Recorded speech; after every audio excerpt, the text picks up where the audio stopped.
Mengejutkan, Irjen Napoleon tidak dihukum. Buzzer Denny Siregar serang Napoleon, malah dibantai MUI.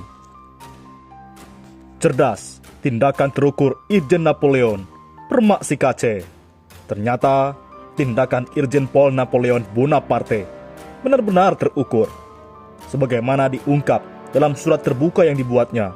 Hal itu dapat kita simpulkan dari beberapa kesimpulan sebagai berikut. Pertama, Irjen Pol Napoleon Bonaparte langsung mengakui itu tindakan pribadinya, dilakukan langsung dan dalam konteks pembelaan kepada Rasulullah SAW. Tindakan ini secara pidana hanya terkategori tindak pidana penganiayaan ringan, sebagaimana diatur dalam ketentuan Pasal 352 KUHP. Kedua, locus delicti atau TKP penganiayaan terhadap KC dilakukan di rumah tahanan atau rutan Bareskrim Mabes Polri. Itu artinya akan banyak pihak yang ditarik sebagai pelaku turut serta melakukan tindak pidana dengan modus operandi melakukan pembiaran, sebagaimana diatur dalam Pasal 55 ayat 1 KUHP. Ketiga, jika perkara ini dipaksa naik, maka institusi Polri terpaksa menggadaikan kredibilitas dan reputasinya.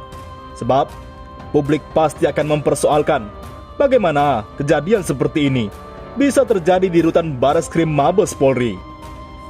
Keempat, kasus ini pasti akan memantik empati publik umat Islam. Akan banyak dukungan di pengadilan bagi Irjen Pol Napoleon Bonaparte karena posisinya dalam kasus ini sebagai pahlawan, tidak seperti pada kasus Red Notice Joko S. Chandra. Di lain sisi, Denny Siregar serang Irjen Napoleon, tak usah sok bela Tuhan. Begini kalau mabuk agama. MUI membalas. Penggiat media sosial Denny Siregar merespon penganiayaan terhadap Muhammad Kosman alias Muhammad Kece yang dilakukan oleh Irjen Pol Napoleon Bonaparte, yang juga merupakan tahanan atas kasus suap dalam perkara Joko Chandra. Denny Siregar menilai apa yang dilakukan Irjen Napoleon karena mabuk agama. Dia mengklaim Nabi akan malu melihat tindakan Irjen Napoleon. Beginilah kalau mabuk agama, jadi tidak humanis.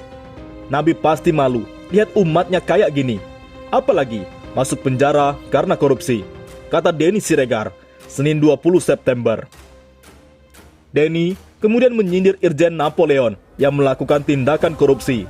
Dia menilai perilaku korupsi itu telah menghina Tuhan. Tak usah sok bela agama, bela Tuhan segala. Kamu dapat duit dari suap dari tersangka koruptor saja, itu sudah menghina Tuhan dan agama, katanya. Adapun Irjen Pol Napoleon Bonaparte rupanya geram dengan YouTuber Muhammad Kece yang melecehkan Islam. Sebagai orang yang beragama Islam, Bonaparte mengaku menganiaya Kece karena marah dengan ulahnya. Alhamdulillah, ya Rabbal Alamin, bahwa saya dilahirkan sebagai seorang Muslim dan dibesarkan dalam ketaatan agama Islam yang rahmatan lil alamin, terang Napoleon. Siapapun bisa menghina saya, tetapi tidak terhadap Allahku, Al-Quran, Rasulullah SAW, dan akidah Islamku. Karenanya, saya bersumpah akan melakukan tindakan terukur, apapun, kepada siapa saja yang berani melakukannya, sambung Napoleon dalam surat terbukanya. Perbuatan Muhammad Kece lanjutnya sangat membahayakan persatuan dan kerukunan umat beragama di Indonesia. Selain itu, Napoleon menyayangkan konten Muhammad Kece di media sosial belum dihapus oleh pemerintah. Saya sangat menyayangkan, sampai saat ini pemerintah belum juga menghapus semua konten di media yang telah dibuat dan dipublikasikan oleh manusia-manusia tak beradab itu, pungkasnya. Oleh karena itu, MUI dukung penganiayaan Irjen Napoleon Bonaparte terhadap Muhammad Kece. Masalah agama itu sangat sensitif. Wakil Ketua Majelis Ulama Indonesia MUI, Anwar Abbas, turut memberikan tanggapan terkait mantan Kepala Divisi Hubungan Internasional Hubinter Polri pada tahun 2020 Irjen Pol Napoleon Bonaparte menganiaya tersangka penista agama Muhammad Kosman alias Muhammad Kece. Anwar Abbas mengatakan, ada pelajaran yang bisa dipetik dari peristiwa penganiayaan tersebut. Ia melihat sosok Napoleon bukanlah orang sembarang, sebab Napoleon diketahui merupakan petinggi Polri dengan pangkat Inspektur Jenderal. Kita tahu, Napoleon Bonaparte itu bukan orang sembarangan dan bukan orang yang tidak mengerti hukum, tapi malah sangat-sangat mengerti. Bahkan beliau adalah salah seorang penegak hukum, kata Anwar Abbas dalam pesan tertulis kepada MNC Portal Senin 20 September. Tapi kalau agamanya dan keimanannya dihina, diremehkan dan direndahkan, maka sebagai manusia biasa dan sebagai manusia yang beriman, tentu batas kesabarannya juga ada. Anwar menjelaskan, setinggi apapun jabatan seseorang dan sehebat apapun pengetahuan orang tentang hukum, kalau agama dan keyakinannya diganggu, maka yang akan berbicara selain rasio juga adalah keimanannya. Napoleon pun bertindak dengan menghajar yang bersangkutan karena dia sadar tindakannya itu menyalahi hukum, maka dia pun menyatakan, saya siap untuk menanggung resiko, kata beliau. Oleh karena itu, dari peristiwa ini ke depan, kita harus benar-benar bisa menyadari bahwa masalah agama itu sangat sensitif, ujarnya. Maka itu, Anwar berharap agar negara dan para penegak hukum hendaknya benar-benar cepat tanggap bila ada masalah-masalah yang menyangkut pelecehan-pelecehan terhadap masalah agama. Oleh karena itu, novel PA212 sebut Irjen Napoleon wakili kemarahan umat Islam yang beriman. Wasekjen PA212 Novel Makmumin menyebut penganiayaan yang dilakukan Irjen Pol Napoleon Bonaparte terhadap Muhammad Kece adalah sebuah hal yang pantas. Sebab Muhammad Kece adalah orang yang sudah menistakan Islam dan Nabi Muhammad SAW. Penganiayaan Irjen Napoleon itu juga disebut novel merupakan perwakilan amarah umat Islam terhadap ulah Muhammad Kece.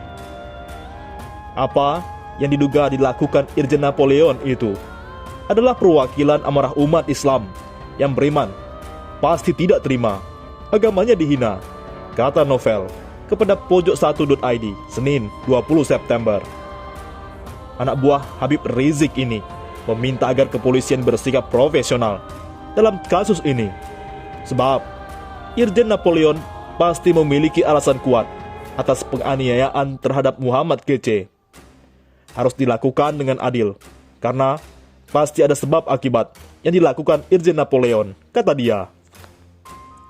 Lebih lanjut, mantan pegawai Pizza Hut ini menuding polisi memang sudah keliru sejak awal. Semestinya Muhammad Kece ditempatkan di sel khusus atau isolasi. Sementara, dalam kasus ini, polisi sebelumnya sudah memeriksa 6 saksi. Harusnya mati. Novel Makmumin juga menilai penganiayaan yang dialami Muhammad Kece kurang setimpal dengan ulahnya yang telah menyakiti umat Islam. Sebab perlakuan itu memang pantas didapatkan Muhammad Kece. Si Kece memang pantas mendapatkan ganjaran yang sangat berat, baik dalam masyarakat maupun dalam hukum positif yang berlaku di Indonesia, kata novel. Namun, novel juga menyatakan bahwa apa yang dialami Muhammad Kece itu masih cukup ringan. Pasalnya, dalam hukum Islam, penista agama harusnya mendapat hukuman mati. Dalam hukum Islam, untuk penista agama tidak ada tebusannya kecuali hukuman mati, tegasnya. Untuk itu, meski dia aniaya dan dilumuri kotoran manusia, novel menganggap Muhammad Kece masih cukup beruntung. Maka Kece masih beruntung masih hidup, katanya.